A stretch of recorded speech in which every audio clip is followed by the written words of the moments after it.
following transmission has been encrypted to protect you, the listener, and the transmitter. Please destroy upon listening. Here's the leader of your underground, Chris Butler. Chris Butler is here, and Rob Carson is here as well. Hello, sir. How are you, leader? Good, Rob, co-leader. How are you? I'm good. I'm doing real well, actually. I've lost some weight. I don't know if you've noticed. Yeah, I did, Don't actually. have the gut anymore. What's up? You ready for this? I'm selling cars, by the way. And I'm also doing podcasting. But I got this thing, this Fitbit thing or whatever, pedometer. Yeah. Here is how many steps I took yesterday. Good golly. 16,000. You won't be able to see that. Yeah, wait a minute. Yeah, you can. 16,000. That's 6 miles. I walked for 4 hours of work yesterday. Then on July the 18th, 16,664, which was 6.14 miles, 4 hours of walking and 1,027 calories. So burns off. That's what's up. That burns off the several glasses of cheap Chardonnay that I have every night with my wife. So that's kind of cool. Yeah, it is. How's things on your end? Well, I'm not losing weight. I'm gaining weight, and because I'm not walking, I sit a lot. Yeah, it's a sedentary lifestyle that I'm kind of attracted to. It happens. You got to get one of those standing desks. That's right. I'm serious. Yeah, I wouldn't mind having one. I would have one in here, but the problem is, I got all these wires, right? And you can't move the wires. Nope. So you would need to raise the level of the desk up 2 feet. Yeah, I don't know, man. Yeah, so you'd have to bring everything up. Total reconstruction. Well, we've got a lot of stuff going on. We're going to get to, and one of the things that I am most affected by right now, and a lot of people are affected most. We're selling cars, and guess what?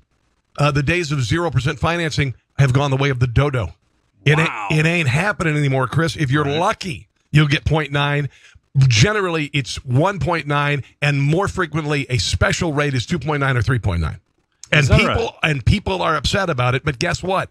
We have been using the Fed to prop up a rotten economy for a long time and make money cheap. Right. And now that the economy is roaring, people think that we were going to have this forever. Yeah. And unfortunately, it's not people that are walking onto the lot. It's people everywhere, including CEOs and CFOs that were planning on having cheap credit available forever. And that is the fear, Rob. The fear that people have, markets have, is that at some point interest rates rise so high that it chokes off economic growth. And that's exactly why people were counting on low rates. They get higher rates, and it's a problem. Yeah. And so that leads naturally to the discussion about why were they so low in the first place. And like you said, it went on too long. Yeah.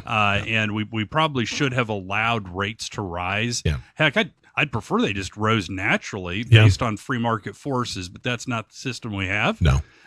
When inflation is a fear, the Fed starts hiking rates to choke off inflation. Notice, Rob, they did not hike rates to choke off stock market inflation. No. Just the real economy. Yeah. I had a couple of women come in yesterday, walked in, did the test drive, did the whole deal, went to financing. They said they wanted 0%. My manager said, well, you know what? Here's what we can do. I want you to find a bank that will give that to you. Borrow the money and write us a check. Right. And that was what we just had to say. There's nothing you can do. There's nothing you can do. I had a guy the other day comes in and he tells me he wants a car for this and he wants 3 years, 3% financing. I said, it's not going to happen. And literally you have to tell people, and they're going to have to, but I hope that they come back. Right. Because they're going to, there's a cold, hard reality out there. Yeah. And that's just the way it is. You know? And here's the thing. Automakers have to get their money in the wholesale market to then lend, right? They're not banks. They can't create it out of thin air. So they actually have to get people like you and I to buy their bonds, which gives them the money, and then they get to lend it to auto buyers. But the problem is that they've got to pay you and I an interest rate. Yeah. And as rates go up, you and I demand to get paid something on their bonds, say 2%. They can't lend that money out at 1.5 or 0. Yeah. They've got to lend it out at a higher rate. Yeah. It is definitely, it's not affecting sales profoundly just because nobody's offering 0% anymore. Not right. That's just it. That's just it. No, but part of it, Rob, is going to be trying to convince people that this is normal, natural, and real. I mean, you're not going to find zero. Nope. No one's getting zero because no one's paying zero. But I have zero interest from my wife, actually. Just zero interest in me. It's just good. Nothing there. So there you go. All right, so let's talk a little bit about Donald Trump cranking it up to 500 with regard to China. What's going on, man? Well, I don't think this is necessarily a surprise, Rob, but Donald Trump did actually drop, I guess, kind of a bomb on people by saying on CNBC that he had no problem raising the amount of Chinese goods that we tariff up to 500 billion, which, by the way, is pretty much everything we import from China. So, but I mean, we knew that was in the arsenal. We knew that if we weren't going to get what Donald Trump considers to be a fair deal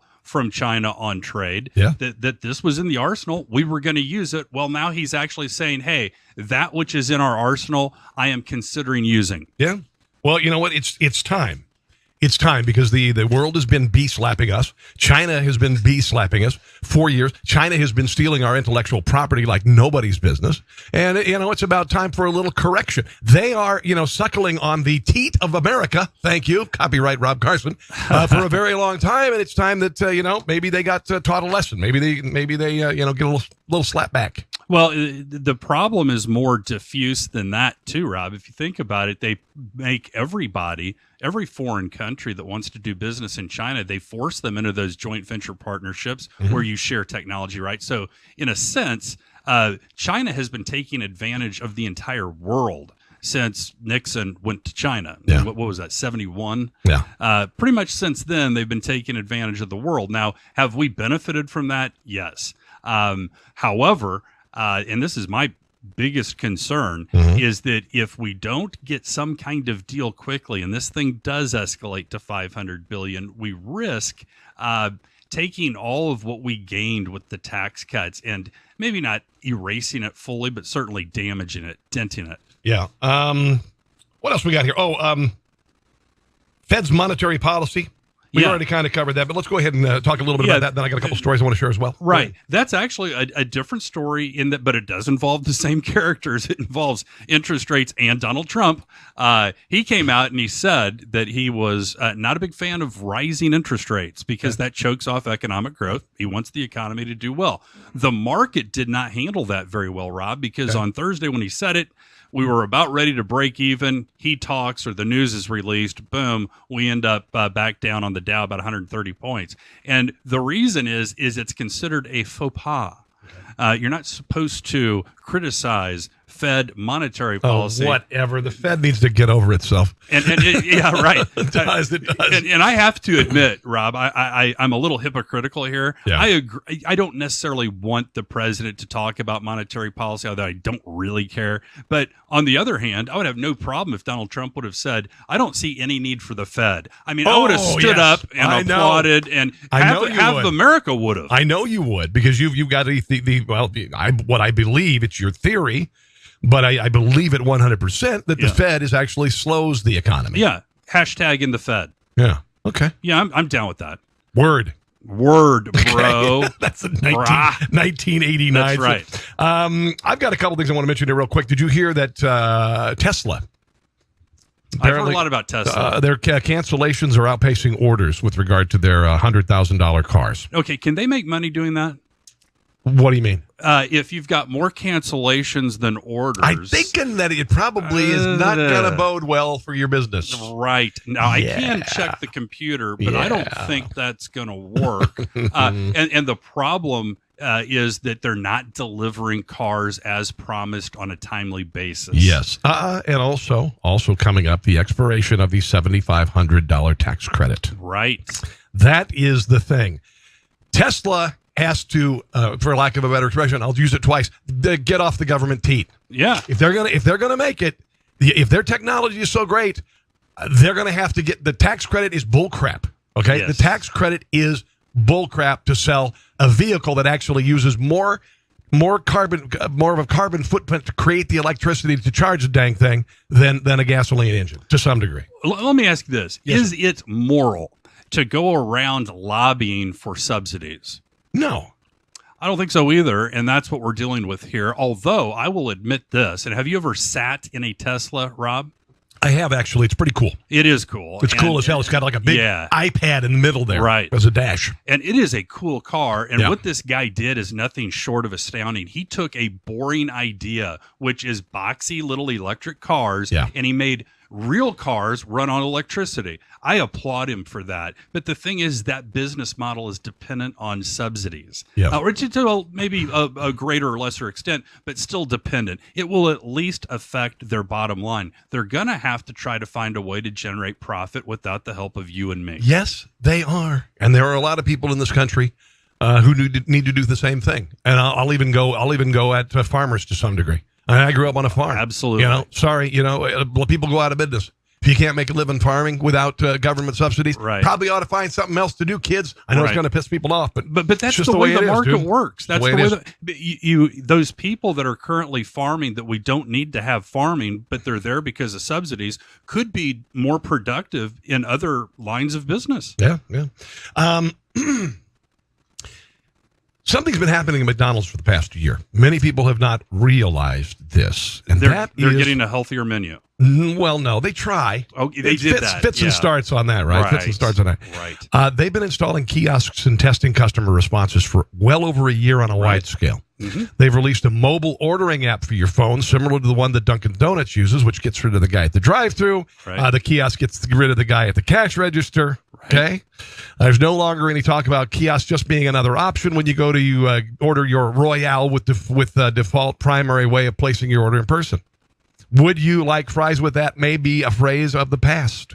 A lot of this has to do $15 minimum wage. 15 to fight for 15. I told my son this today. You can blame the fight for 15. And you know why I said that? Because I was at Walmart. You know what Walmart got now? All the way to the ceiling, a giant kiosk where you can go in and get the items that you wanted, like at Amazon, that you ordered, and they place it in this, and it drops down, and you pick it up. Right. So there you go. You don't need cash registers anymore. Right. Okay, you don't need people standing there. Right. The greeter is still a necessary evil, honestly. It's very, very necessary to have that person there to say hi. Because do they really? Has anybody ever helped? I mean, have they ever helped anyone? A necessary evil. Yes, they are. Those old people are evil. They're evil. Evil, I tell you. Oh, man. When you leave, ARP is going to be on you, They sit outside. They go, and then you come in, they're like, hi, welcome to Walmart. Can I help you? That's all they do. I mean, listen, I like that. Don't get me wrong. And it does keep people, who... can't retire because, the Social Security is going to be, can't pay the bills. But, what do they do? Could they do something? Could you sweep or something? I mean, anything other than just standing there and putting an orange sticker on something that you already purchased and returning. I guess they do that. No machine could do that. I mean, no machine could possibly do that. No. Another thing I wanted to mention about Walmart, you know what else they have in Walmart? They have a virtual reality room now. You can go in and they got these hollowed out eggs with seats that you sit there, you put headphones on, they got standing ones, they got seated gaming chairs. Yeah. No more than $5 for any experience. And that's to get people away from Amazon and into the store. Right. To some degree. Good idea. Actually, anything would work, right? Yeah. I mean, they have purchased different online retailers in the past to try to compete with Amazon. The one thing that they have going for them, Rob, is that they have more physical presences than does Amazon. Yes. And if you can turn that to your advantage, and this is not an easy task, but if you can turn it to your advantage, having brick and mortar there for folks, why not? And I think that's actually a pretty smart idea. I had a theory because of Sam's Clubs, they're closing Sam's Clubs down in parts of different cities in the country, and I believe they are going to make those into a smaller version of a giant Amazon warehouse. Right. Because that's what Walmart is going to do. That is what they are doing. That is what they want to do. They want to impact Amazon. Okay. Right. And if it means getting people into the stores by virtual reality and kiosks, or if it means you order and they deliver like Amazon does, except for their warehouses are much closer to you than one, on the edges of town that is a campus, with 20,000 employees. Okay, here's something in that, and you're exactly right, Rob. I think that I this do is that every once in a while. Every now and again. Walmart greeters are evil. That's right. A necessary evil. And this, yes. That is Rob Carson. Carson on the radio. Yes, thank you very much. At gmail.com. Continue your thought. Continue your thought. I think it is incredibly interesting to watch the fight between Walmart and Amazon. But have you noticed, Rob, where now when you get something from Amazon, they give you a choice. You can have it delivered to your home, obviously, but you can also have it delivered to a locker. Oh. Where is the locker? Have you not noticed this yet? No, I've not. They give you the choice of having it delivered to a locker at Whole Foods. Oh, surprise! Yes, surprise! Yes, and as if that is the final straw that I'm going to need to pay $50 for cheese. Yeah, sorry, but actually that does come in handy. Yeah. When you are delivering a gift to somebody, you can give them the option of going by Whole Foods and picking it up. Yeah, well, they're also, I've heard, and I haven't been lately, but apparently they are bringing down the prices at Whole Foods as well. I did hear that too. As well, and they need to. We call it whole paycheck. That's right. That's what it is. It's whole paycheck. It's now 3/4 paycheck? Yes, pretty much. Okay, great. Fantastic. I don't know. I like Whole Foods. Oh, I do too. And you're more of a foodie than I am. What do you think about quality of the product? I think they do a good job. Okay. I think as far as the cheese thing is concerned, if it's gourmet cheese, you're going to pay for it. And I don't mind buying a block of cheese for $12 or $15 if it's absolutely outstanding, like a good Beamster. Thank you. It's my favorite. Yes, that's fine. Their meats are absurd. Their meats are absurd. You're paying 20 whatever. Absolutely out of your nut expensive for meat. Sorry, salmon to me is $7.99 a pound, not $22 a pound. Yes, and I have actually bought the $22 salmon, and it tastes kind of like the $5 salmon. Yeah. And if I put it in my smoker with pecan chips, it's going to taste the same as that. So I will go for specialty items. I will go for sandwiches. They have the sandwiches that are already made, and whatever. I'll get that and cheese and bread. But by and large, I do not walk up and down the aisles of Whole Foods and fill my cart with stuff. Well, I think, don't they also have pretty good fruit? Produce, yeah. Their produce is good. Again, it's a little high. Right. It's a little high. Who has the best produce, the cheapest produce? By far, Sprouts. 100%. I agree. Because 100%. We've talked about the apples before, the Honey Crisp, and the Honey Crisp cartel that exists at Hen House, right? Where they one day they're $3.99 a pound, and the next day, boop, $1.99 a pound. But you can escape the cartel. You can revolt if you want to. You can rebel. And where do you go? Sprouts. You go to Sprouts, and they're a little bit more consistent on price. The only thing is they do tend to be kind of iffy on stock on a lot of things. Sometimes they have it, sometimes they don't. Yeah. Like the other day, I pickle my own jalapenos, and by the way, this is the jalapeno cartel. They got these giant jalapenos, 10 for $1 one day. When last time I went in, 8 for $1. What the hell? Right? What the heck are you thinking, people? Oh, it's inflation, but in a weird way. Yeah, that they hope you don't really notice. Oh, I noticed. I was like, whoa, wait. Now you did, yes. Yes. Okay. Do you have any other? You've got some other stuff. I've got one that we'll kind of wrap things up with. Go ahead. A little politics involved in the final story that I have. Go ahead. You have been following the story closely, I know, and so have I. And that is the CNBC Best States for Doing Business survey and scores and analysis. Missouri and Kansas both, of course, getting rated. Missouri doing reasonably well at number 23. Kansas not so much at 35. However, each of them only had 3 categories that they scored in the top 10, and each of them had 2 of the 3 in common: infrastructure and cost of living. So we've got good roads, good bridges. Wait, Missouri? That's what they say, dude. That is what they say. Oh, that's rich. That is rich. What the heck is the rest of the country like? It must really suck. I think it does.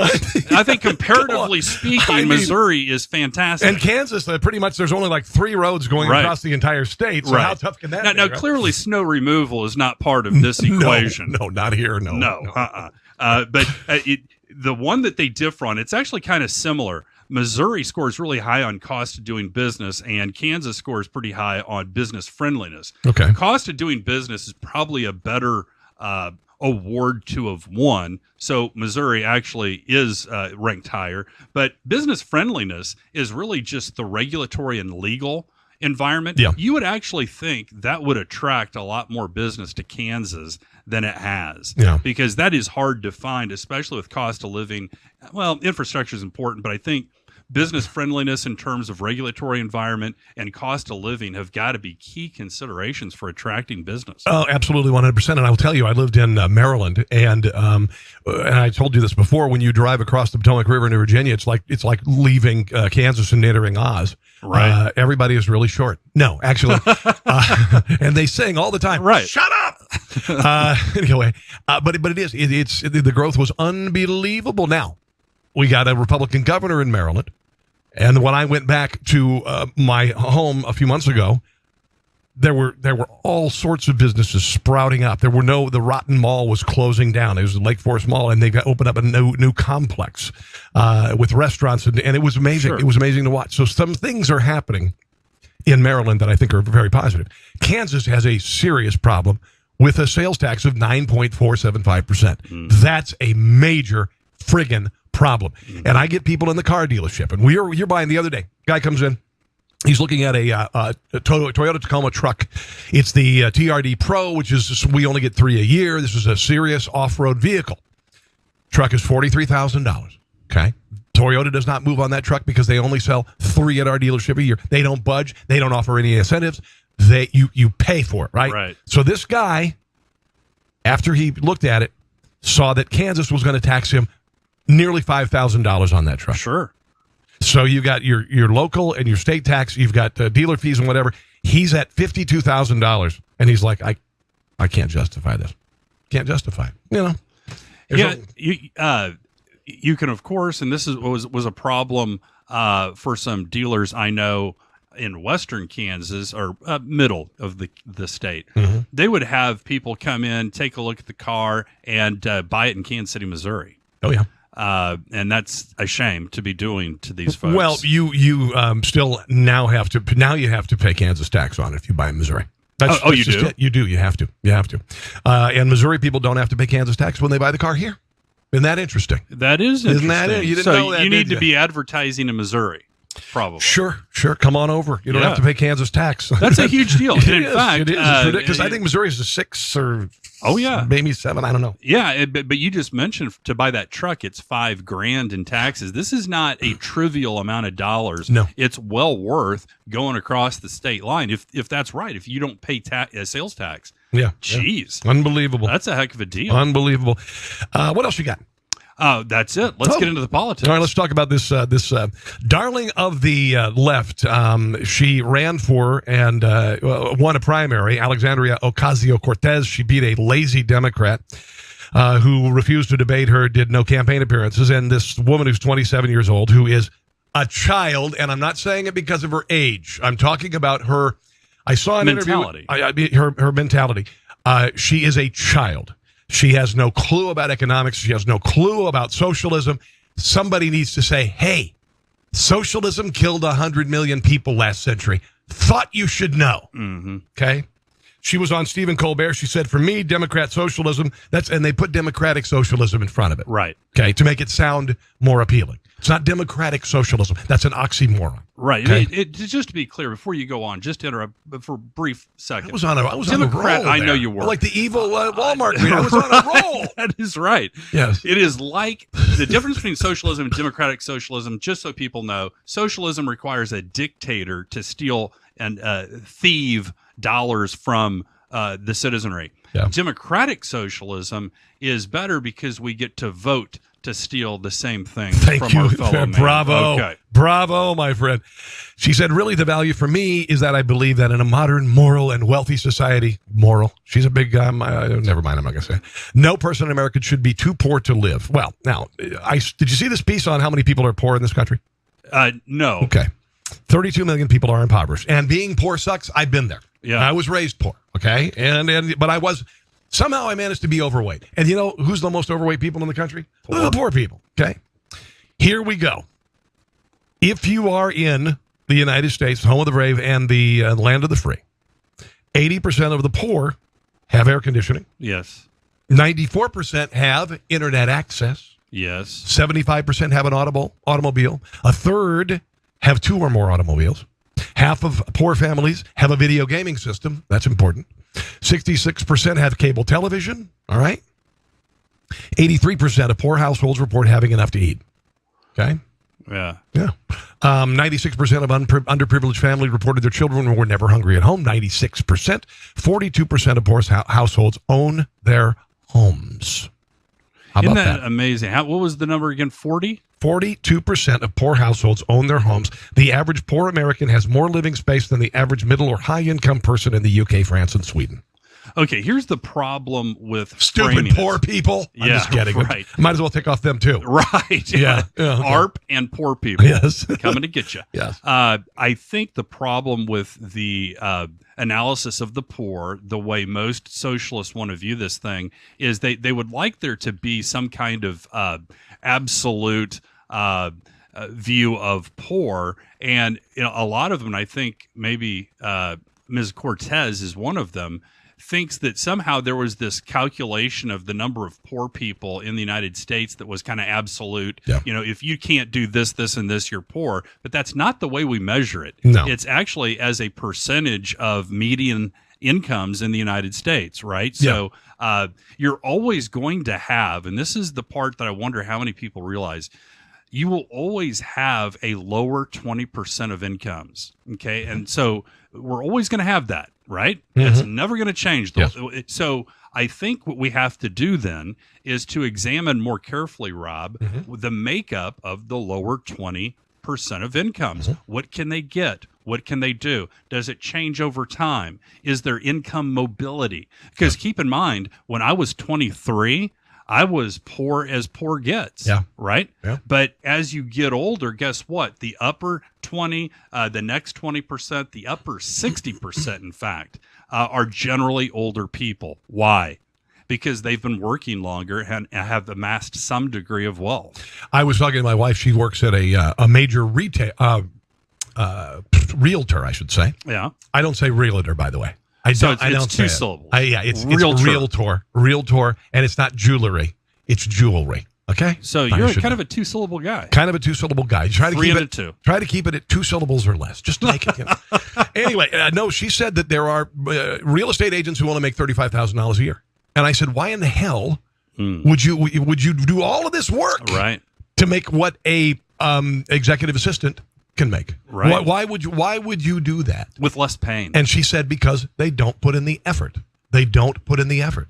There are people in her building who make $300,000 a year. Yeah. There are. And there are those who make $35,000 a year. I work at a car dealership. Just started selling cars 6 weeks ago. 5 weeks ago.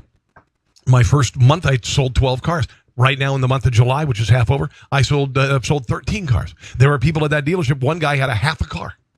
A half a car. That's nothing. That's $100. That's his income. That's going to be his income. They give him a base salary, $10 an hour, but that's it. And there are some people who either have an acumen or don't, or some people who just hustle. Guys who get 17,000 steps at work. Right. That's me. Right. And I'm selling cars. It's just the way it is. And some people are going to be poor. It doesn't mean that there's no ability for upward mobility in this country. Absolutely. There absolutely is. But there are those who just, I won't say they want to be poor, but they are going to be poor. And a universal basic income isn't going to make any difference with them. No. Okay? Things like that. In Chicago, by the way, they're testing universal basic income. Is it, and I think I posted this on Facebook, how universal is that basic income if it's only going to 1,000 people, number one? Yes. Number two, Yes. Are they waiting for a focus group to determine whether or not people will like getting a $500 check every month with no strings attached? For doing nothing? I mean, Yeah.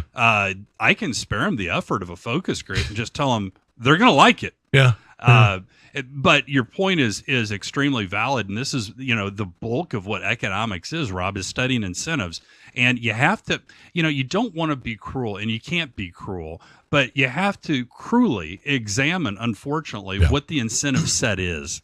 And sometimes there isn't enough of an incentive to get people to even do what's best for them. I was sometimes. We've had some tough times, and we've investigated getting some help. And you want to hear something? Here's what I normally spend on groceries. It used to be $250 every 2 weeks for the family. Mm-hmm. Cut it back pretty substantially to $200, $400 a month. Do you know what the state of Kansas pays food stamps for a family of 4? No. $675. Ooh. That's a buttload of groceries, kids. That is going in and saying, I want the $22 salmon, please. I'm not kidding. Yeah, right. State of Maryland, I saw there were days of the week you could go to Sam's Club, and the people who had their carts just piled up were the people who got their card recharged right at the beginning of the month. Yeah. So, I'm not saying there are people who are destitute, live in squalor, go to southern Missouri. Okay? Sure. Go to Appalachia. All right? But there are a lot of people who are, normally people who are hustling. I've got a friend who's got a daughter living at home. She's living in an apartment. She's barely making it, and she scrimps and scrapes. If she had $675 for groceries, my Lord. So whatever. So we're going after the poor. We're going after the elderly, and also, people who are very small who live in the state of Virginia. That's what we did today. That look like Oompa Loompas. They do. They just walk in there. It's like, welcome to Virginia today. Are you sure that's not West Virginia? I mean, surely we can make those people angry too. There's all sorts of physical abnormalities with people from West Virginia. Okay, we just did that. Done. Okay. Check it off the list. All right, it's time for us to get out of here. You want to tell everybody where they can find you on the web? They can find us at freemarketunderground.com, obviously. And also the name of your agency as well, sir. Butler Lands and Wagler. You can find us at blwinvestments.com. You can follow us here on Facebook. You could use the initials BLM. Oh, wait, that's already been taken. Yes, it has. All right. See you next time, guys. Thanks for joining us. Thanks for listening to The Rob Carson Show. Friend him on Facebook at Carson Show, on Twitter at Rob Carson, and on Instagram, I think Facebook and Twitter are enough for now.